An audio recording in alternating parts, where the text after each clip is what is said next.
तुङ्गस्तनगिरितटे सुप्तमुद्बोध्य कृष्णम् पारार्त्यम् स्वम् श्रुतिशतशिरःसिद्धमध्यापयन्ति स्वोच्छिष्टायाम् सृजनिकलितम् या बलात्कृत्य पुङ्क्ते गोदा तस्यै नमयिदमिदम् भूय एवास्तु भूयः।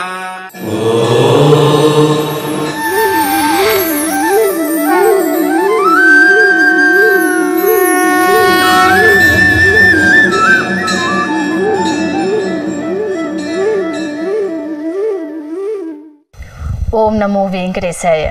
ధనుర్మాసం అనగానే మనందరి మదిలో మెదిలేది గోదాదేవి రచించిన తిరుప్పావై. గోదాదేవి మధుర భక్తికి ప్రతీక. సాక్షాత్తు శ్రీరంగనాథుణ్ణి తన పతిగా చేసుకుని తరించిన మహాభక్తురాలు. శ్రీరంగనాథుణ్ణి తన నాథుడిగా చేసుకునేందుకు ధనుర్మాస వ్రతాన్ని ఆచరించి 30 రోజుల పాటు 30 పాసురాలతో అలౌకికమైన జ్ఞానాన్ని అందించిన శ్రీ గోదాదేవి అమ్మవారిని ఈ మార్గశిర మాసాన స్మరించడం ముక్తిదాయకం. భూదేవి అంశగా శ్రీవిల్లి పుత్తూరులో అవతరించిన ఆండాల్ తల్లి ఉపనిషత్ సారంగా తిరుప్పావై దివ్య ప్రబంధాన్ని భక్తలోకానికి అందించింది. మార్గశిర మాసంలో నోమునోచి భగవంతుని చేరే మార్గాన్ని ఆచరించి చూపించింది శ్రీ గోదాదేవి అమ్మవారు. ఈ ధనుర్మాసం సందర్భంగా తిరుప్పావై దివ్య ప్రబంధ సారాన్ని రంగవల్లిక గానం, నృత్యం, ప్రవచనం, స్తుతి రూపంలో సభక్తిపూర్వకంగా మీకు అందిస్తోంది మీ శ్రీ వెంకటేశ్వర భక్తి ఛానల్. వీక్షించి తరించండి.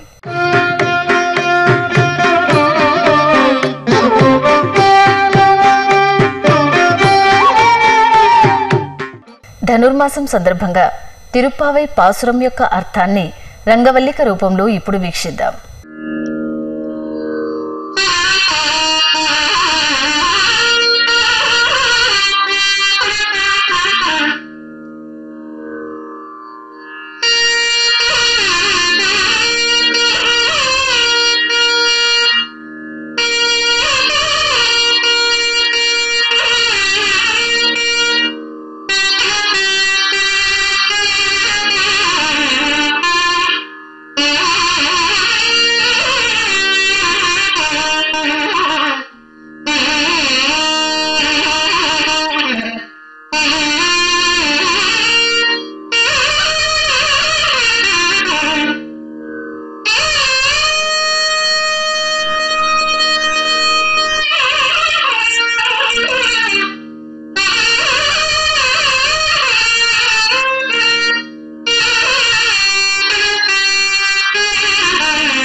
12 మంది ఆళ్వార్లలో ఒకే ఒక స్త్రీమూర్తి ఆండాల్.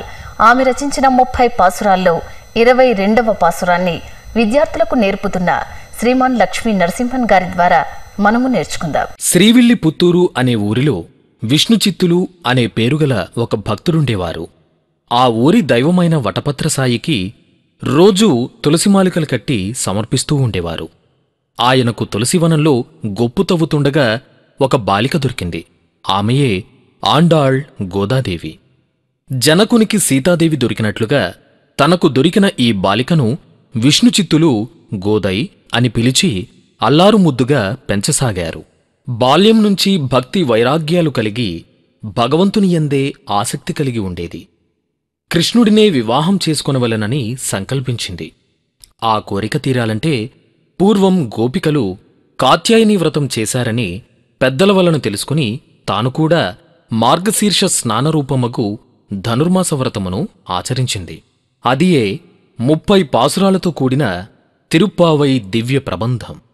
తాను ఆ వ్రతమును ఆచరించి మనము కూడా భగవంతుని పొందాలనే కోరికతో గోదాదేవి మనకు అందించిన గ్రంథం ఈ తిరుప్పావై, అనగా శ్రీవ్రతం. తిరు అనగా శ్రీ, పావై అనగా వ్రతం, శ్రీప్రదమైన వ్రతం.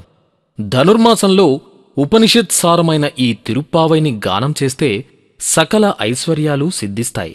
ఈరోజు పాసురాన్ని నేర్చుకుందాం. అంకణ్ మాజ్ఞాలత్ అరశర్ అభిమాన பங்கமாய் வந்து நின் பள்ளில் கட்டில் கீழே சங்கம் இருப்பார்போல் வந்து தலை பெய்தோம் கிங்கிணி வாய் செய்த தாமரை பூ போலே சங்கண் சிரிச்சிறிதே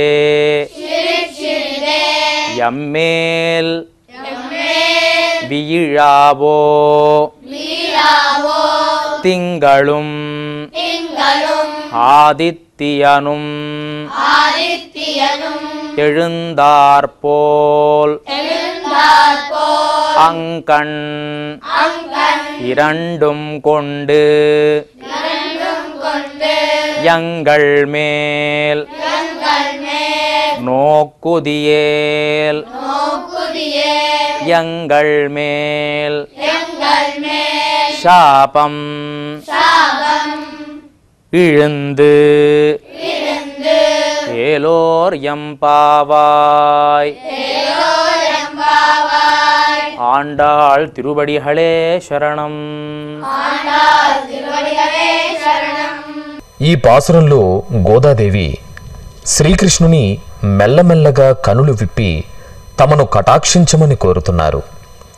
ఈ భూమండలమును పరిపాలించిన ఎందరో చక్రవర్తులు తమ అహంకారమును వదిలి నీ సింహాసనము క్రింద వచ్చి చేరినట్లే మేము కూడా అభిమానమును వదిలి నీ వద్దకు వచ్చాం. పుండరీకముల వంటి నీ కన్నులను మెల్లమెల్లగా విప్పి మాపై ప్రసరింపచేయము. నీ కటాక్షం పడితే శాపం వంటి మా పాపకర్మలంతా తీరిపోతుంది అంటున్నారు.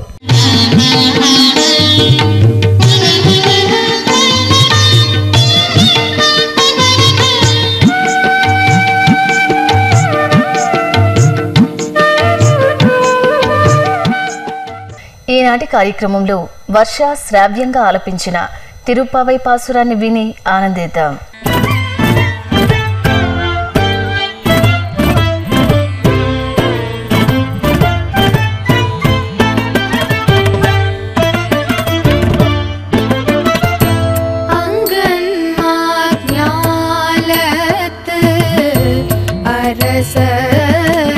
அரசரபிமான அங்கன்மாஞாலத்து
శ్రీమాన్ గుదిమెళ్ల మురళీకృష్ణమాచార్యుల వారి తిరుప్పావై ప్రవచనాన్ని ఇప్పుడు విందాం. కర్కటే పూర్వ ఫల్గున్యాం తులసీకాననోద్భవాం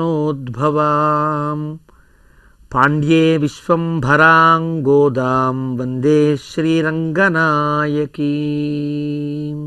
భగవద్బంధులారా, ధనుర్మాస వ్రతంలో మనం ఈనాడు 22వ నాటికి చేరుకున్నాం. 22వ పాశురం అంగణ్మాణ్యాళత్తరశర్ అనే పాశురం. ఇప్పటిదాకా మనం పరమాత్మ సన్నిధానానికి గోపికా బృందంతో కలిసి చేరాం. గోదా గోపిక ఈ తిరుప్పావై గోష్ఠిని తాను కలుపుకుని ఒక్కొక్క గోపికని లేపుతూ 10 మంది గోపికలుగా 10 మంది ఆళ్వార్లను మహానుభావులను లేపిన తర్వాత వరుసగా క్రమాన్ని, వైదికమైనటువంటి శాస్త్రక్రమాన్ని పాటిస్తూ కృష్ణ పరమాత్మ సన్నిధికి వచ్చారు. నప్పిన్న పిరాట్టిని కూడా తమ కోటిలోకి కలుపుకుని, తమ గోష్ఠిలోకి నిలుపుకుని పరమాత్మను ప్రార్థించడం చేశారు. లోపల ఉండే పరమాత్మ మనతో మాట్లాడుతున్నారు. బాగానే ఉంది, మీరంతా క్రమాన్ని పాటించి వచ్చారు, మీకు ఏం కావాలి అని అడిగినట్లుగా మీరు తలుచుకుని, ఏం కావాలని అడుగుతున్నావే నీవు, మేమంతా అనన్యగతికులమై వచ్చిన వాళ్ళమయ్యా, కేవలం నిన్ను మంగళాశాసనం చేద్దామని వచ్చిన వాళ్ళం తప్ప ఇతరుల వలె ఏదో పని కోసం పరికట్టుకుని వచ్చిన వాళ్ళం కాదు. తొండరోర్ కరుడి చోదివాయి తిరందు ఉన్ తామరై కణ్గళాయి నొక్కాయి. తామరల వంటి నేత్రములతో కటాక్షించవా, లోపల ఉండే మీకేం కావాలి అని అడిగితే ఎట్లాగయ్యా, నిన్ను పొగడమే సంప్రదాయముగా కలిగేటువంటి వాళ్ళం మేము. అలాంటి వారివి లోపల ఉండి మీకేం కావాలని అడిగితే ఎలాగా అంటూ పిలుస్తారు. నిన్ను నీ యొక్క పరాక్రమానికి, నీ యొక్క వైభవానికి, నీ యొక్క గొప్పతనానికి, మహత్వానికి లొంగినటువంటి అంగణ్మాణ్యాళత్తరశర్ అభిమానభంగమాయ్ వందునిన్ పళ్ళిక్కట్టెరికీజే. వారంతా కూడా నీ యొక్క పరాక్రమానికి ఒగ్గి వారి యొక్క ప్రభువులు కామని గుర్తించి, నీవే జగత్ప్రభువుని గుర్తించి నీ పాదముల కింద నువ్వు కూర్చునే సింహాసనపు కింద ఆ కోళ్ల కిందకి వచ్చి చేరారు. అంగణ్మాణ్యాళత్తరశర్ అభిమానభంగమాయ్, అభిమానములన్నీ పోగొట్టుకుని అభిమానుల భంగము కాగాలి. రామచంద్రమూర్తి యొక్క సందర్భంలో సుందరకాండని చెప్తూ హనుమంతుడు రావణాసుడితో అంటాడు, సీతమ్మ తల్లిని కనుక రామచంద్రమూర్తికి అప్పగించనిచో, కోపము తెలియనటువంటి రామచంద్రమూర్తి కనుక కోపగించి నిన్ను చంపుదామనుకుంటే, చంపుదామనుకున్నప్పుడు రక్షించడానికి ఎవ్వరూ నీకు వేరుకారయ్యా. బ్రహ్మా స్వయంభూ చతురాననోవా రుద్ర త్రినేత్ర త్రిపురాంతకోవా ఇంద్రో మహేంద్ర సురనాయకోవా త్రాతుం నశక్తా యుధి రామవధ్యం. రాముడు చంపుదామనుకుంటే గనక బ్రహ్మదేవుడు అతను స్వయంభూవే కావచ్చు, చతుర్ముఖుడే కావచ్చు, రుద్రుడు కావచ్చు, ఎంత కోపిష్టివాడైనా, ఎంత రౌద్రము కలిగిన వాడైనా, త్రినేత్ర 3 కళ్ళవాడైనా, త్రిపురాంతకోవా త్రిపురాసుర సంహారం చేసిన గొప్పవాడే కావచ్చు, అతను కూడా రామచంద్రమూర్తి చంపుదామనుకున్న వాడిని రక్షించలేదయ్యా. ఇంద్రో మహేంద్ర సురనాయకోవా, అతని దేవేంద్రుడు కావచ్చు, మహేంద్రుడు కావచ్చు, సురనాయకుడే కావచ్చు, అయినప్పుడు కూడా త్రాతుం నశక్తాహ యుధి రామవధ్యం. రాముడు చంపాలనుకుంటే వాళ్ళెవరేం చేయలేరయ్యా అంటూ బ్రహ్మేంద్రాదులంతా కూడా రావణాసుడికి ఊడిగం చేసేటువంటి వాళ్ళందరినీ కూడా ఏమీ చేయలేరు. గర్వింపకము, బ్రహ్మ మహత్వపూర్ణుడే కావచ్చు. కాబట్టి ఆ బ్రహ్మదేవుడు కూడా భగవంతుని యొక్క నాభికమలం నుంచి ఆవిర్భవించిన వాడే. నువ్వు అనుకునే పరమశివుడైనా భగవంతునికి సంబంధించినటువంటి వాడే. ఇలా చెప్పుకుంటూ బ్రహ్మదేవుడు కూడా యుగకోటి సహస్రాణి విష్ణుమారాధ్య పద్మభూ పునఃస్త్రైలోక్యధాతృత్వం ప్రాప్తవానితి సుశ్రుమ అన్నట్లుగా ఎన్నో సంవత్సరములు, ఎన్నో వేల సంవత్సరముల పాటు యుగ కోటి సహస్రాణి, యుగముల కోటి యుగముల సహస్రములు కలిగినటువంటి అన్ని రోజులలో అంతకాలము పాటు విష్ణు ఆరాధ్యతే పద్మభూ, విష్ణు ఆరాధ్య పద్మభూ, భగవంతుణ్ణి ఆరాధించి కదా ఈనాడు ఈ సృష్టికర్తృత్వ పదవిని పొందినవాడయ్యాడు బ్రహ్మదేవుడు. అలాగే ఎవరైనా ఏ దేవతలైనా ఏ ప్రభువులైనా ప్రభువులనే పదములు భగవంతుని యొక్క అనుగ్రహం వల్ల కదా ఏర్పడినవి. కాబట్టి ప్రభువులందరూ కూడా కోవాహి మానిలం కాత్తు నంగన్ ముఖప్పే మావేహి చెల్లిగిన్ని మన్నవరుం பூமேவும் செங்கமல நாభియాన్ సేవడిక్కేయే పిరప్పుం తన్ కమల మేయిందార్ తమర. ఈ లోకంలో ప్రభువులని, విశాలమైనటువంటి భూమిని పరిపాలించిన కళ్ళ ముందే రసించిన ప్రభువులు ఎంతోమంది పద్మనాభుని యొక్క చరణాలను ఆశ్రయించి ఉన్నారే. అందరూ కూడా ఎప్పుడో ఏ జన్మలోనూ పద్మనాభుని యొక్క పాదములను ఆశ్రయించి ఆరాధించిన వారే కదా ఈనాడు ప్రభువులు కాగలిగారు అంటూ మన వాళ్ళు. అలాంటి ప్రభువులంతా కూడా నీ గర్వములు అభిమానములు తొలగిన వారై నీ యొక్క సన్నిధికి చేరి ఉన్నారు అంటూ ఈ పాసురాన్ని ప్రారంభం చేస్తారు. భగవంతుడి యొక్క నిగ్రహపాత్రులైనటువంటి వారు కాకాసురులు లాంటి వారు తిరిగి తిరిగి గత్యంతరం లేక మళ్ళీ భగవంతుని పాదాలపై పడవలసి వచ్చింది. ఎంతమంది అయినా కూడా ఎలాంటి వాళ్ళైనా సరే దురభిమానాన్ని పోగొట్టుకుని భగవంతుడి యొక్క శ్రీపాదములను ఆశ్రయించవలసినదే అంటూ భగవంతుడి యొక్క పరాక్రమాన్ని, భగవంతుడి యొక్క మహాత్మ్యాన్ని గుర్తించలేని వారు అవుతారు. నమాం దుష్కృతినో మూఢాః ప్రపద్యంతే నరాధమాః మాయయా అపహృత జ్ఞానాః ఆసురం భావమాశ్రితాః. నా యొక్క దుష్కృతులు మూఢులైనటువంటి వారు ఎవరూ కూడా నరాధములై మాయయా అపహృత జ్ఞానాః ప్రకృతి యొక్క మాయలో పడి నా గొప్పతనాన్ని గుర్తించక ఆసురం భావమాశ్రితాః ఆసురీభావము కలిగిన వారై నా యొక్క మహత్వాన్ని గుర్తించలేకుండా ఉన్నారు. అవజానంతి మా మూఢాః మానుషీం తనుమాశ్రితం అన్నట్లుగా భగవంతుడి యొక్క మహత్వాన్ని గుర్తించలేని వారై వారంతా ఉన్నారు. గుర్తించిన వారంతా కూడా భవద్గతం మే రాజ్యంచ జీవితంచ సుఖానిచ, నీ యొక్క సన్నిధిలోనే మా ఐశ్వర్యములన్నీ ఉన్నాయి అని అభిమాన భంగములైన వారంతా కూడా ఉన్నారు అంటూ ఈ అభిమాన భంగము కలిగించుకున్నటువంటి ప్రభువులంతా కూడా వాళ్ళ బ్రహ్మరుద్ర మహేంద్రాది దేవతలు కావచ్చు, దిక్పాలకులు కావచ్చు, దేవతలు ఎవరైనా కావచ్చు, ప్రభువులు కావచ్చు, అందరూ కూడా భగవంతుని ఆశ్రయించి తద్వారా భగవంతుని యొక్క అనుగ్రహం వల్ల ఆ ప్రభుత్వాన్ని పొందిన వాళ్లే. నా విష్ణు పృథివీపతి, భగవంతుని యొక్క అనుగ్రహం లేశమైనా లేనివాడు ప్రభువు కానేరడు అని కదా శాస్త్రం. ఆ రకంగా వచ్చిన వాళ్ళందరినీ కూడా భగవంతుని పాదములను ఆశ్రయించి ఉన్నారు. అలాగే మేము కూడా నీ పాదములను ఆశ్రయించడానికి వచ్చామని చెప్పుతూ ఈ పాశురాన్ని అనుసంధానం చేస్తారు.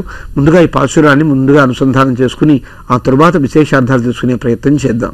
అంగన్మాణ్యాళత్తరసర్ అభిమాన భంగమాయి బంధునిన్ పళ్ళి కట్టెర్కీజే శంగ విరుప్పార్పోల్ బంధు తలై పెய்தோம் கிங்கினிவாய் செய்த தாமரை பூப்போலே செங்கண் சிரிச்சிறிதே இம்மேல் விஜயாவோ திங்களும் ஆதித்தியனு மிகுந்தார்போல் அங்கனிரண்டும் கொண்டு எங்கள் மேல் நோக்குதியேல் எங்கள் மேற்சாபம் ఇజందేలోరెంబావాయ్. అంగన్మాన్యాళత్తరసల్, నీకన్నా తక్కువగా భావించగలిగేటువంటి స్థితిలో ఉండరు రాజులంతా కూడా. ప్రభువులము అనుకుంటారు. ఎప్పుడైతే ఐశ్వర్య మదమత్తోహి సర్వోహమితి మన్యతే, వానరులు చెబుతారు మధువన ధ్వంసం సమయంలో అంగదుడితో చెబుతూ ఐశ్వర్య మదమత్తోహి సర్వోహం ఇతి మన్యతే, ఐశ్వర్యమును కలిగిన వారు అంతా నేనే అనుకుంటారు.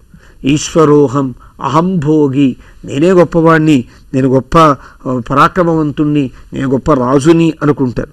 వారందరికీ ఆ రాజ్యములన్నీ తొలగిపోయినప్పుడు కదా వాళ్ళకి భగవంతుని దగ్గర దాసులమని తెలుస్తుంది. రాజులు కాని వాళ్ళు మేమే రాజులమనుకుని పృథివీపతి ఒకడు ఉండగా ఈ పృథివీ నాదే అనుకుంటే ఎలా ఉంటుంది అంటే, ఈ భూమి ఎవరిది? భగవంతుడికి సంబంధించింది. ఈ ఐశ్వర్యం స్త్రీ ఎవరిది? భగవంతుడిది, భూ ఎవరిది? భగవంతుడిది. శ్రీదేవి భూదేవి కలిగినవాడు భగవంతుడు. ఈ శ్రీదేవి కొంత ఐశ్వర్యంతోనే నేనే సర్వోహం అనుకుంటే అది భగవంతుని పట్ల అపచారం చేసినట్టే అవుతుందే. ఇలాంటి ఈ అహంకార మమకారములు పోవాలి, స్వరూప వినాశకములు అవుతాయి. స్వత్వం ఉన్న చోట పారతంత్ర్యం ఉండదు, స్వామిత్వం ఉన్న చోట స్వాతంత్ర్యం ఉంటుంది. కాబట్టి నేను స్వామిని అనుకున్న ప్రతి ప్రభువు కూడా స్వాతంత్ర్య మదమత్తుడు అవుతాడు. కానీ ఇదంతా భగవంతుడి యొక్క సొత్తు అని తెలిసినప్పుడు పారతంత్ర్యం కలుగుతుంది. ఆ పారతంత్ర్యం నియత ధర్మంగా ఉండాలి, స్వరూప విరుద్ధము అయిపోతుంది స్వాతంత్ర్యం గనక ఉంటే. ఈ రకంగా అహము మమత ఈ రెండూ కూడా అభిమానంలో భాగాలు. అభిమానం అంటే భోగోపరణ భోగస్థానములన్నీ నావే అనుకోవడం. అలాంటి భోగ్యములు భోగస్థానమైనటువంటి అంకణ్ ప్రదేశములు. అంటే అందమైన, కణ్ ప్రదేశాలు. అంగన్మాణ్యాలత్తరసర్ అందమైనటువంటి ప్రదేశములకు రాజులైన వారందరూ కూడా అని అర్థం. యావతః కురుతే జంతు సంబంధాన్ మనసః ప్రియాన్ తావంతోస్య నిఖన్యంతే హృదయే శోకశంకవః. ఎంతవరకైతే ఈ జీవుడు, ఈ చేతనుడు సంబంధాలు, ఇది నాకు ప్రియమైన సంబంధం అనుకుంటూ ఒక్కొక్క సంబంధాన్ని పెంచుకుంటూ వెడతాడో తెలియకుండా తన గుండెల్లో తానే ఒక శోకశంకులను అంటే దుఃఖము కలిగించే ఒక ఇనుప ముక్కలను పొడుచుకున్నట్టు లెక్క.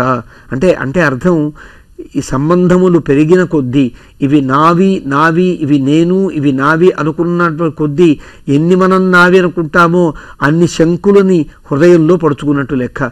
అంత శోకాన్ని మనం పొందక తప్పదు అన్నట్లుగా ఉంటాయి. పరాశర భట్టర్ వారిని ఒకనాడు ఒక శ్రీవైష్ణవోత్తముడు కలిసి, బ్రహ్మ 7 జన్మలెత్తి దుష్కర సాధనను అనుష్ఠించి భగవత్ సాయుధ్యాన్ని పొందండి అని శాస్త్రంలో చెప్తూ ఉండగా, అలా పొందినవాడు అవుతూ ఉండగా ఈ క్షుద్ర చేతనుడు, చిన్న చేతనుడు తన శరీరావసానమునే మోక్షము కలుగుతుంది అని నిర్భరుడై ఉండడానికి కారణం ఏమిటి అని ప్రశ్నించారట. దానికి పరాశర భట్టర్ వారు చెబుతూ, బ్రహ్మ యొక్క విభూతి అపరిమితం, బ్రహ్మ యొక్క శక్తి కూడా అపారము. తన విభూతికి తగినట్లు, తన శక్తికి తగినట్లుగా అంత చేస్తే తప్ప భగవంతుడి యొక్క పురుషార్థం లభించదు అని తాను చెప్పాడయ్యా. కానీ ఏ శక్తికి తగినట్లుగా ఆ శక్తి చెయ్యాలి. ఏ శక్తి, చేతనుడు ఉండే క్షుద్రజీవుడి యొక్క శక్తి ఎంతవరకో అంతవరకే భగవన్ నీవు తప్ప ఇతఃపరం వెరుగా అనుకుంటే చాలు. బ్రహ్మదేవుడు అనుకోవాలంటే అతనికి శక్తికి తగినట్లుగా తాను అనుకోవాలి. కానీ బ్రహ్మ చెప్పినటువంటి సిద్ధాంతం అట్లా ఉంటే చేతనుడు ఈ రకంగా తన శక్తికి తగినట్లుగా భగవంతుడి ఆశ్రయిస్తే చాలు.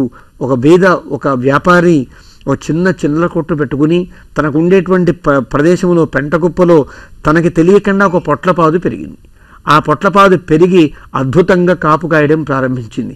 ఆ కాపు కాస్తే తను తినవలసినన్ని తిని, తినగలిగినవన్నీ తిని, తక్కినవి ఏం చేయాలో తెలియక పేద బ్రాహ్మణులకి ఈ పొట్లకాయలు తీసుకువెళ్ళండి అయ్యా అంటూ దానం చేయడం ప్రారంభించాడు. దానం చేయడం కాదు, తనకి మిగిలినవి ఇచ్చినట్టుగా భావించి ఎవరో ఒకడు వినియోగిస్తారులే అనుకున్నట్టుగా ఇవ్వడం ప్రారంభించాడు.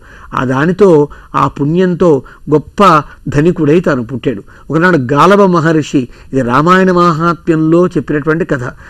గాలవ మహర్షి అతని ఇంటికి వచ్చి, మహర్షి ఇంత గొప్ప ఐశ్వర్యాన్ని పొందాలంటే ఈ ఐశ్వర్యం పొందడానికి గల కారణం నీవు గత జన్మలో పటోలికలను దానము చేయడం వల్ల ఏర్పడిందయ్యా అని చెప్పాడు గాలవ మహర్షి. అయితే ఇతను గొప్ప పేరాశ కలిగింది. అంత కొద్దిగా ఉన్నప్పుడు 4-5 పొట్లకాయలు ఇస్తేనే ఇంత ఐశ్వర్యం కలిగింది కదా, కొన్ని 100 పొట్లకాయలు దానం చేస్తేనే మరింత ఐశ్వర్యం కలుగుతుంది వచ్చే జన్మలో అనుకుని అతను 10 ఎకరాలు తీసుకుని 10 ఎకరాల్లో పొట్ల తోటే వేసి ఆ పొట్లకాయలన్నీ పెరగడం వద్దనుకుంటున్న మూటలు గట్టి మరీ అందరికీ పంపించడం ప్రారంభించాడు. ఒకనాడు గాలవ మహర్షి మళ్ళీ ఆ భవనానికి వచ్చాడు. వస్తే అంత చేసినప్పుడు ఇంత అయినప్పుడు ఇంత చేస్తే ఎంత అవుతుంది అంటే ఇంతకు ఇంతే అని చెప్పాడు. అంటే అర్థం, నువ్వు తక్కువగా చిన్నవాడివై ఉన్నప్పుడు పెద్ద దానం చేసావు కాబట్టి ఇంత గొప్ప ధనికుడు అయ్యావు. ఈ ధనికుడు అయ్యాక కూడా నువ్వు నీ ఐశ్వర్యానికి, నీ తాహతుకు తగినట్లుగా దానం చేయాలి తప్ప మళ్ళీ పొట్లకాయ దానం చేస్తే మళ్ళీ అంతే అవుతావు, ఇంతకు అంతే అని చెప్పాడు. అంటే మళ్ళీ పొట్లకాయలు అమ్ముకుని బతికేటువంటి స్థితికి తాను తర్వాత జన్మను పొందాడు అంటూ చమత్కారంగా ఒక కథ చెప్తారు. అంటే అర్థం, ఎవరికి ఎంతలో శక్తి ఉన్నదో ఆ శక్తికి తగినట్లుగా భగవంతుని ఆరాధించాలి. బ్రహ్మకు అంత శక్తి కాబట్టి బ్రహ్మ 7 జన్మలో ఎత్తో లేకపోతే కొన్ని కోట్ల సహస్రాలు యుగకోటి సహస్రాన్ని విష్ణు ఆరాధ్య పద్మభూహు అన్నట్లుగా అంత గొప్పవాడై ఉంటాడు. కానీ నీకు ఈ జన్మలోనే మోక్షం కలిగే నీ క్షుద్ర చేతనానివి కాబట్టి, క్షుద్ర కీటకం లాంటివి వాడివి కాబట్టి, అసమర్థుడివి కాబట్టి, అకించనుడివి కాబట్టి భగవంతుని యొక్క అనుగ్రహాన్ని పొందే అవకాశం ఉంటుంది. అడంగజిల్ శంబత్తు అడంగక్కండు ఈశన్ అడంగజిల్ అగుదెన్ను అడంగగవుళ్ళే అంటే విభూతి భగవంతుని యొక్క ఐశ్వర్యం ఇంత గొప్పది అని చెప్పడానికి వీలు కానంత గొప్పది కాబట్టి సర్వేశ్వరుని ఎట్లు చేరడాలో ఆయన విభూతిలో చేరే సంపత్తేని గుర్తించి నువ్వు రాజాధిరాజ సర్వేషాం పతిం విశ్వస్య అని వేదం చెప్పినట్లుగా సమస్త లోకానికి కూడా సమస్త ప్రపంచానికి కూడా రాజాధిరాజు రాజాధిరాజాయ ప్రసహ్య సాహినే అని అంటుంది వేదం. రాజాధిరాజుగా ఉండేవాడు ఆయన. పతిం విశ్వస్యాత్మేశ్వరగుం శాశ్వతగుం శివమచ్యుతం. అచ్యుతుడు ఎలాంటి వాడు? సమస్త లోకములకు కూడా పతి లాంటి భగవంతుడు లాంటి వాడు, ప్రభువు లాంటి వాడు అని కదా. కాబట్టి ఆయన యొక్క ప్రభుత్వలో ఏర్పడ్డ ప్రభువులే, ఆయన యొక్క కటాక్ష లేశము చేత ఏర్పడ్డ ప్రభుత్వం కలిగిన వాళ్లే. కటాక్షలబ్ధ విభవ బ్రహ్మేంద్ర గంగాధరాం అని అంటారు. శ్రీమన్మంద కటాక్ష లబ్ధ విభవ బ్రహ్మేంద్ర గంగాధరాం. లక్ష్మీదేవి యొక్క కొద్ది కటాక్షము చేతనే బ్రహ్మదేవుడు అంతవాడయ్యాడు, గంగాధరుడు అంతవాడయ్యాడు. అంటే ఇంత గొప్ప ఐశ్వర్యం పొందించిన ఆమె కటాక్షం అయితే ఆమె కటాక్షం కూడా భగవంతుడి యొక్క కటాక్ష బద్ధమైనప్పుడు భగవంతుడు ఎంత గొప్ప ప్రభువు అయి ఉంటాడు. వీరంతా కూడా సర్వదేవ నమస్కార కేశవం ప్రతిగచ్చతి అన్నట్లుగా వీరు ప్రభువులేమో అని చేసే నమస్కారం కూడా ఆ ప్రభువు అని జగత్ప్రభు అయినటువంటి భగవంతుడికే చెందుతుంది అని చెప్పినట్లు పళ్ళిర్ కట్టిర్ కీజే. అలాంటి ఆ ప్రభువులంతా కూడా అభిమానము భంగములై ఈ తత్వాన్ని గుర్తించిన వాళ్ళై నీ యొక్క నువ్వు కూర్చున్నటువంటి భగ్న అభిమానులై విరక్తులై సంసార దూరులై భగవత్ సాన్నిధ్యాన్ని అపేక్షిస్తారు. భరద్వాజ మహర్షి చెబుతూ కచ్చిన్నతస్యా పాపస్య పాపం కర్తుమిహేచ్ఛసి అని అంటాడు. ఆచచక్షేత తద్భావం లక్ష్మణస్య మహాత్మనః గుహో గహన గోచరః భరతాయ అప్రమేయాయ. అంటే భగవంతుడి యొక్క అనుగ్రహం ఎంత గొప్పదో, భగవంతుడి యొక్క ప్రభుత ఎంత గొప్పదో చెబుతూ వీరంతా కూడా ప్రభువు, వీళ్ళందరూ కూడా ప్రభువులు కారు, భగవంతుడు ఒక్కడే ప్రభువు. అతనంతా కూడా భగవంతుని యొక్క ప్రభుత్వాన్ని గుర్తించి భగ్న అభిమానులై అతని యొక్క పాదముల కిందకి చేరిన వారు అయ్యారు. వందుతలై పెయిదోం, వందోం అనక వందుతలై పెయిదోం, కర్మగాలి వచ్చినట్లుగా వీరంతా వచ్చారంటారు.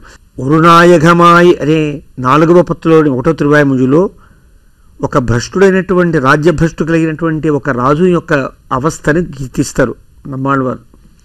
ఒక మహారాజు ఉన్నంతకాలం, రాజ్యం ఉన్నంతకాలం ఈశ్వరోహం అహం భోగి, నేనే అంతా అనుకుని వెర్రవేగినటువంటి వాడు శత్రువుల వల్ల రాజ్యం పోగొట్టుకున్నవాడై ఏం చేయాలో తెలియక బ్రతుకు తెరువు కోసం ఒక బిచ్చగాడై ఒక వెన్నెల రాత్రి ఇళ్ల క్రీనీడగుండా తను అడుక్కోవడానికి వెళుతూ అక్కడ ఉండే పడుకున్నటువంటి నల్లటి కనిపించకుండా ఉండే ఒక నల్లటి కుక్క మీద కాలు వేసి కింద పడి కుక్క అరిస్తే అందరూ వచ్చి రాజుని గుర్తిస్తే ఎంత గొప్ప అవమానం.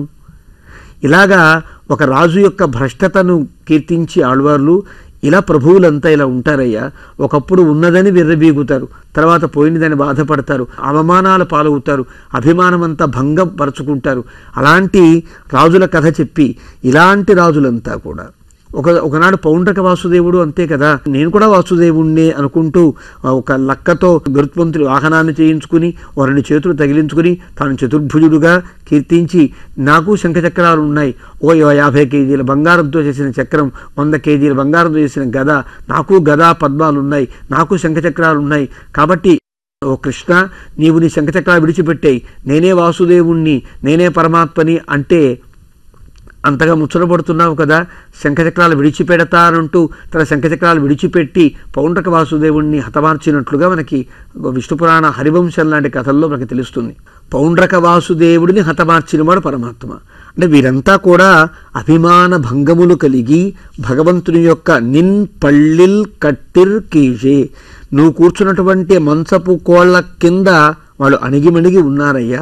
యద్విభూతిమత్సత్వం శ్రీమదూర్జితమేవవా తత్తదేవావగచ్చత్వం మమ తేజోంశ సంభవం అని భగవంతుని యొక్క అంశ సంభవములే కదా ఈ ఎక్కడెక్కడ ఒక ప్రభ ఒక ప్రభుత కలిగిందో వారందరికీ భగవంతుడి యొక్క దివ్య విభూతిలో ఒక లేశమాత్రం అదృష్టం కలిగినటువంటి వారై వెలుగుతున్న వారే కదా. అలాంటి వారంతా కూడా అభిమాన భంగం కలిగిన వారై పందు తలైప్పేదో నీ యొక్క సన్నిధికి చేరారు. అలా చేరాను మేము కూడా. ఎలాగైతే అభిమాన భంగము కలిగినటువంటి రాజులంతా ఆ ప్రభువు యొక్క సన్నిధికి చేరినట్లుగా మేము చేరాము. నిరాశ కస్యాపి న తావదుత్సహే మహేష హాతుం తవ పాద పంకజం రుషా నిరస్తోపి శిశుస్తనంధయ న జాతుమాతుశరణౌ జిహాసతి.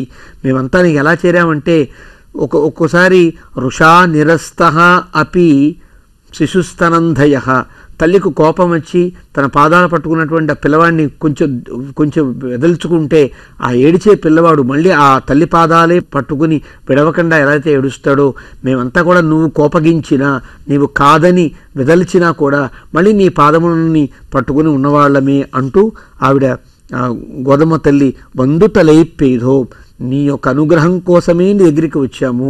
కాబట్టి నువ్వు లోపల ఉండి మీకేం కావాలి అని అడగద్దు, నీ యొక్క కటాక్షలేశము మాకు కావాలి. నీ యొక్క రెండు నేత్రములతో చూసేటువంటి ఆ చూపులు మా మీద పడితే మేము అంత అనుగ్రహించబడతామంటూ కింగిని వాయిచ్చేద తామరై పూప్పోలే. నువ్వు నీ కళ్ళని ఎలా తెరవాలో తెలుసునా, కింగిని వాయిచ్చేద అంటే అప్పుడే చిన్న చిన్న ఒక మువ్వలు ఉంటాయి. ఆ మువ్వలు ఎలాగైతే చిన్నగా తెరుచుకుని లోపల ఒక చిన్న గజ్జె ఉంటుందో ఆ మువ్వలు తెరిచినట్లుగా తామరై పూపోలే నీ యొక్క తామర పుష్పముల వంటి నేత్రమును తెరవలసినది. అవి ఎలాంటివి? శంగన్ తామరై పూప్పోలే శంగన్ నోక్కుదియేల్ తింగళు ఆదిత్యను మిజుందార్పోల్. నీ రెండు కణులు కూడా సూర్యచంద్రులు లాంటివి కదా, సూర్యచంద్రుల నేత్రములు లాంటి వాడివి కదా. యదస్య దక్షిణమక్ష్యసౌ స ఆదిత్య యదస్య సవ్యమక్ష్యసౌ స చంద్రమాహ అని అథర్వ వేదం కీర్తించింది. భగవంతుని యొక్క కుడి నేత్రము ఆదిత్యుడు, ఎడమ నేత్రము చంద్రుడు. అలా తింగళుం ఆదిత్యను మిజుందార్పోల్ అంగ నిరండుకొండు ఎంగళమేల్ నోక్కుదియేల్. అలా సూర్యచంద్రులే నేత్రములుగా కలిగిన వాడివి కదా నీవు. అలాంటి కింగిని వాయిచ్చేద తామరై పూప్పోలే ముకుళించినటువంటి నేత్రములను తెరచి దోక్కుదియేల్ ఎంగళమేర్ చాపం తింగళు ఆదిత్యను సూర్యచంద్రుడు నేత్రముగా కలిగినటువంటి పరమాత్మ నీవు కనుక అలా మెల్లగా విప్పారి కింగిని వాయిచ్చేద తామరై పూప్పోలే తామర పుష్పముల తామర పూల పత్రముల వలె నీ నేత్రములను తెరచి మా యందు కనుక కటాక్షించితే ఎంగళమేర్ చాపం యుజందేలోరెంపావాయ్. నీ చూపు పడిన వెంటనే మాలో ఉండే దోషములన్నీ తొలగిపోతాయ్యా. దోషములన్నీ తొలగి నీ యొక్క సన్నిధికి వచ్చిన మేము తూయోమాయ వందో అన్నట్లుగా పరిశుద్ధులమై నిన్ను మంగళాశాసనము చేయగలిగే యోగ్యత పొందినవాడు అవుతాం. కాబట్టి లోపల ఉండి మీకేం కావాలి అని అడగడం కాకుండా బయటకు వచ్చి నీ కనులతో నీ సూర్యచంద్రుల వంటి నేత్రములతో మమ్మల్ని చూడవలసినది. భూపాదౌ యస్యనాభి బియదసుతు అనిరహ చంద్ర సూర్యౌచ నేత్రే అని కీర్తిస్తారు. చంద్రుడు సూర్యుడు నేత్రములుగా కలిగినవాడు భగవంతుడు. కాబట్టి తింగడు ఆదిత్యను మెజుందార్పోల్. ఆ విధంగా నీ యొక్క సన్నిధికి చేరిన వాళ్ళము అంటూ గోదాదేవి పాసురంలో అభిమాన భంగము కలిగిన రాజులు ఎలాగైతే ప్రభువు యొక్క దివ్య సన్నిధికి చేరతారో అన్ని రకాల అభిమానాలు అన్ని రకాల అహంకారాలు పోగొట్టుకుని నీ సన్నిధికి చేరాం. నీ యొక్క అనుగ్రహం మాకు కావాలి. తామర పుష్పముల వంటి నేత్రములతో సూర్యచంద్రులలా ప్రకాశించే నేత్రముల యొక్క ఆ నేత్ర కటాక్షము మా మీద పడి మేము తరించాలి అంటూ గోదమ్మ గోపిక ఈ పాసురంలో కోరుకుంటోంది. మాధుషా కించనత్రాణ బద్ధ కంకణ పాణయే విష్ణుచిత్త తనూజాయి గోదాయి నిత్యమంగళం.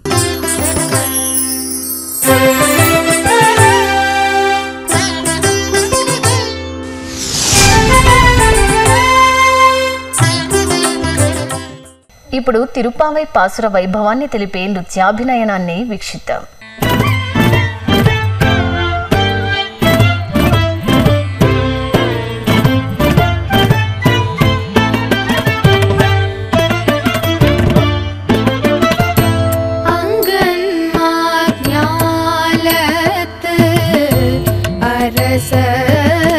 अभिमान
ఈనాటి తిరుప్పావై కార్యక్రమంలో శ్రీమతి టీకే చూడామణి గారు భక్తి భావంతో ఆలపించిన గోదా స్తుతిని విందాం.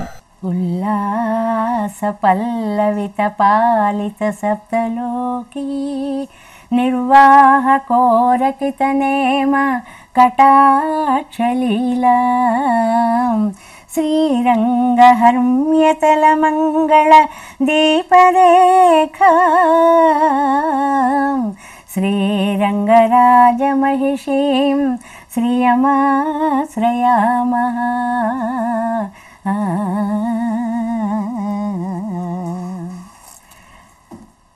తల్లి గోదాదేవి, నీ గుణములను వర్ణించడము అనేటువంటిది సామాన్యులకి సాధ్యమయ్యేటువంటి విషయము కాదు అని. ఎందువల్ల అంటే సముద్రంలో ఎంత నీరు ఉందో చెప్పడం ఎంత కష్టమో, నీలో ఎన్ని కళ్యాణ గుణాలు ఉన్నాయో కూడా నీలోనూ నీ స్వామిలోనూ కూడా అన్ని కళ్యాణ గుణాలు ఉన్నాయి అని.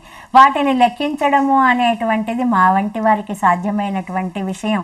అందులోనూ అల్పులమైనటువంటి వారికి సాధ్యమైనటువంటి ఏ మాత్రము శక్యమైనటువంటి విషయము కాదు అనేటువంటి దాన్ని చెప్తూ, సంఖ్యాతుం నైవ శక్యంతే గుణాః దోషాశ్చ సార్ంగిణః ఆనంచాత్ ప్రథమో రాశి అభావాదేవ పశ్చిమః అంటారు. ఆయన యొక్క కళ్యాణ గుణాలు, అమ్మ యొక్క కళ్యాణ గుణాలు కూడా చాలా ఉండడం వల్ల లెక్క పెట్టలేకపోతున్నాము అని.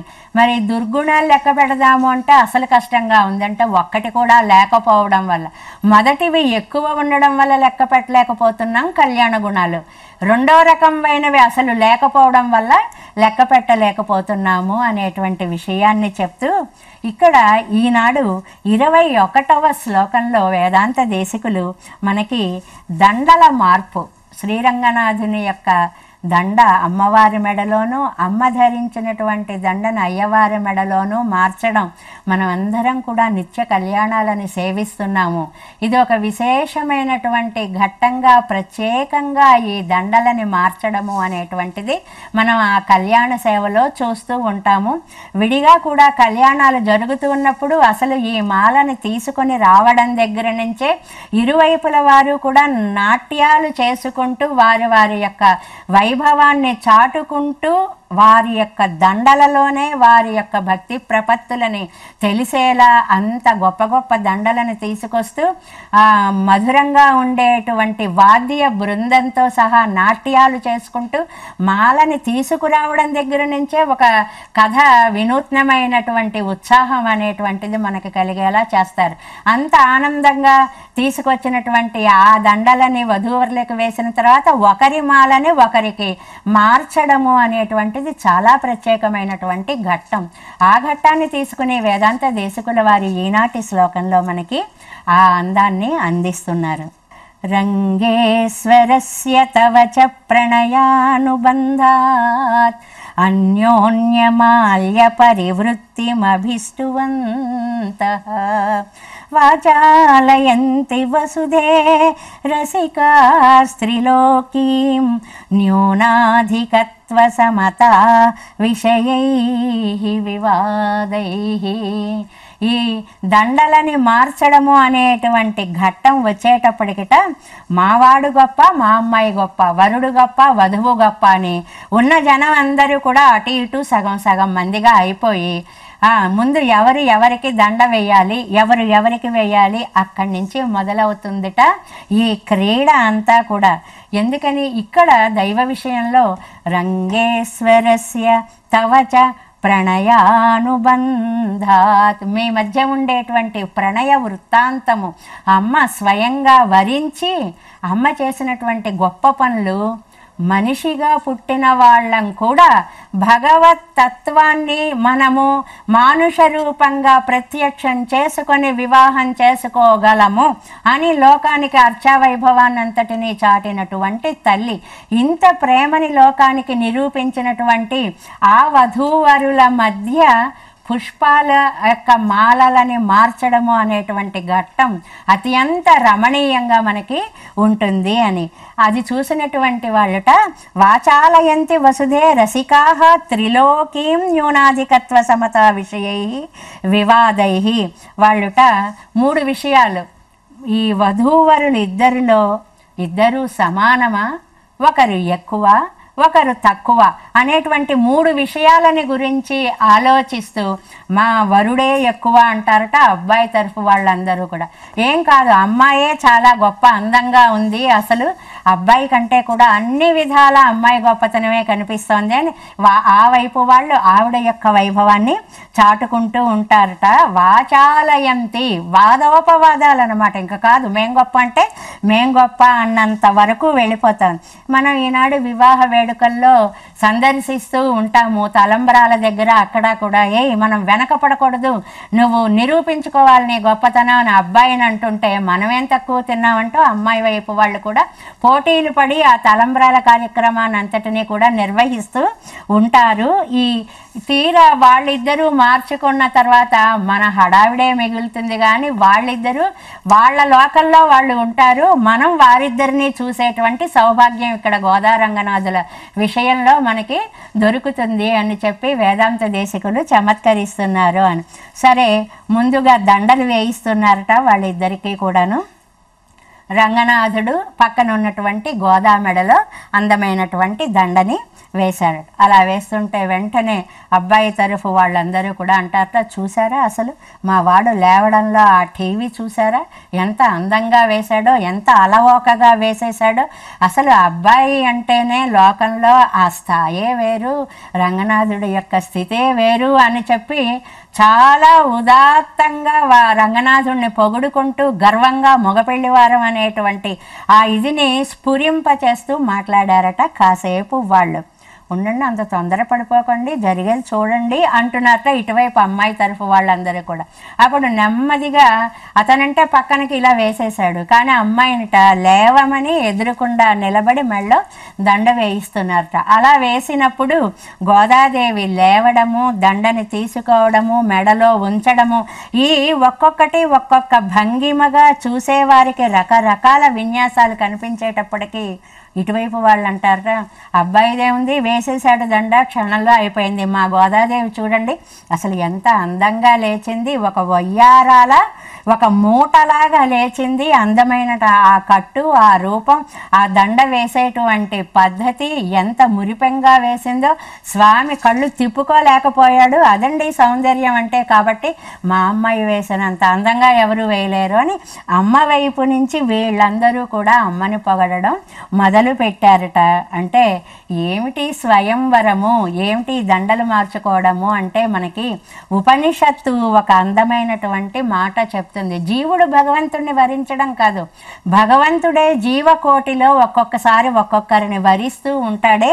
యమే వైష వృణుతే తేన లభ్య తస్యైవ ఆత్మ వివృణుతే తనూం స్వాం అని ఉపనిషత్తు మనకు అద్భుతమైనటువంటి అర్థాన్ని చెప్తుంది అన్నమాట.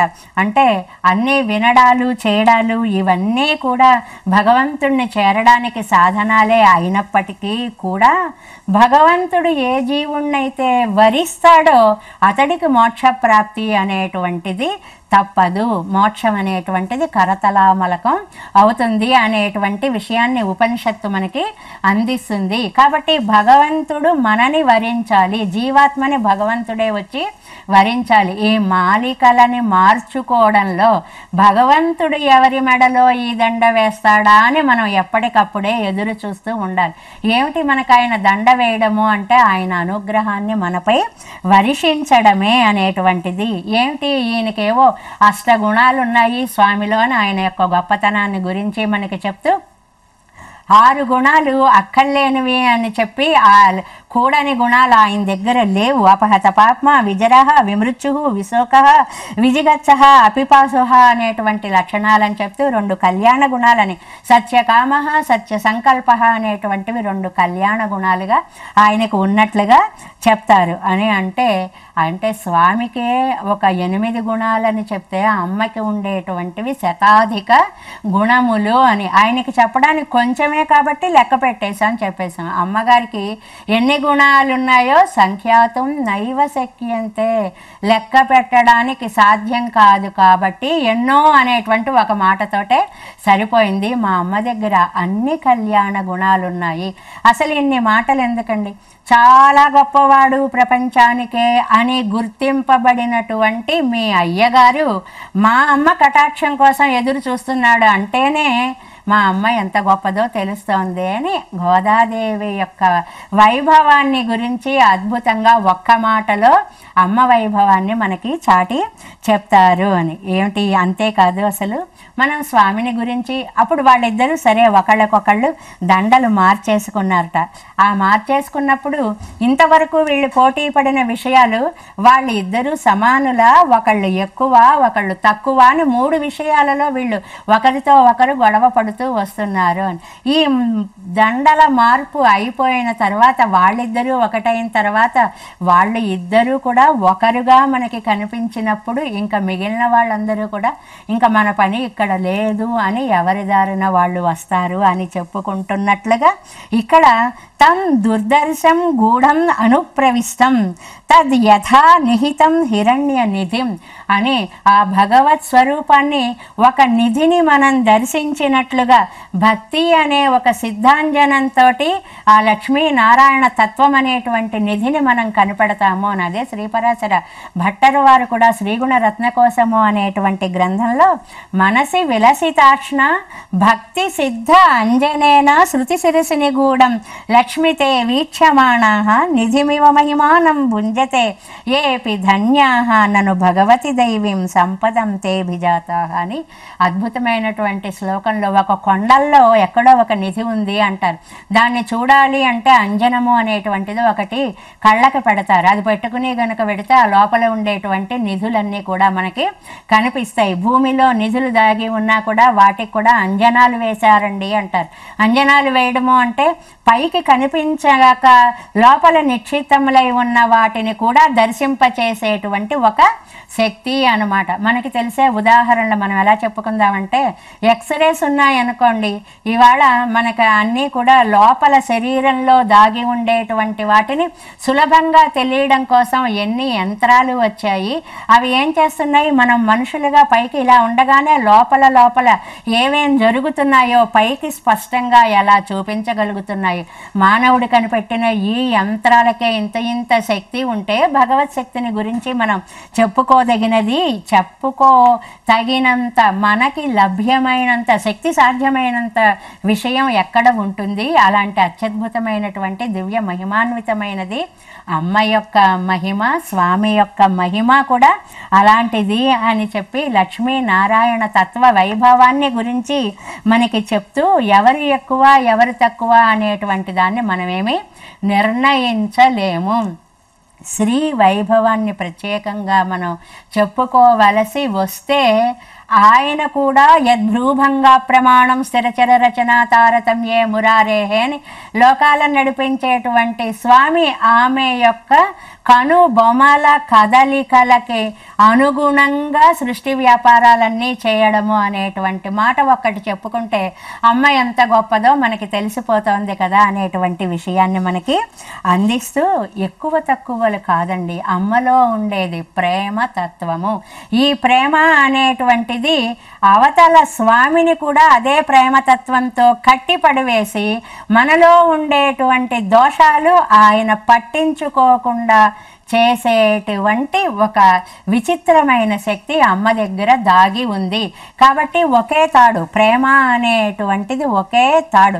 ఆ ప్రేమ తాడు అనేటువంటిది అటు భర్తని కట్టివేయడానికి అమ్మకి శక్తిమంతమవుతోంది, ఇటు సంతానంలో ఉండేటువంటి దోషాలని కూడా దర్శనీయములు కాకుండా చేసి వాణ్ణి తండ్రి దగ్గరికి తీసుకొని వచ్చి ఇదిగో వీణ్ణి మీరు రక్షించాలి అని చేయగలుగుతోంది. అంటే అది అమ్మ యొక్క తత్వం మాత్రమే అనేటువంటి ఒక విషయాన్ని చాలా అద్భుతంగా చెప్పారు. ఇందులో మనకి అలాంటి గోదాదేవి యొక్క వైభవాన్ని వేదాంత దేశికులు ఈనాడు ఈ శ్లోకంలో ఇద్దరు కూడా గోదా రంగనాయకులు ఇద్దరు కూడా దండల్ని ఎలా మార్చుకుంటున్నారు అనేటువంటి విషయంగా మనకి అందించారు. అంత పరస్పరము ఒండరులపై ప్రేమ వర్షమును కురిపించుకుంటూ ఉండేటువంటి ఆ గోదా శ్రీరంగనాథులు మనపై కూడా తమ కటాక్షాలను ప్రసరింపచేయాలని ప్రార్థిస్తూ ఓం నమో వెంకటేశాయ. ధనుర్మాసం సందర్భంగా శ్రీ ఆండాలమ్మ వారు భక్తలోకానికి అందించిన తిరుప్పావై దివ్య ప్రబంధ సారాన్ని రంగవల్లిక తిరుప్పావై నేర్చుకుందాం గానం, నృత్యం, ప్రవచనం, స్తుతి రూపంలో భక్తిరస భావంతో వీక్షించారు కదా. ఈనాటి తిరుప్పావై కార్యక్రమం మిమ్మల్ని అలరించిందని ఆశిస్తూ రేపటి తిరుప్పావై కార్యక్రమంలో మండీలు కలుద్దాం. ఆండాల్ తిరువడిగలి శరణం.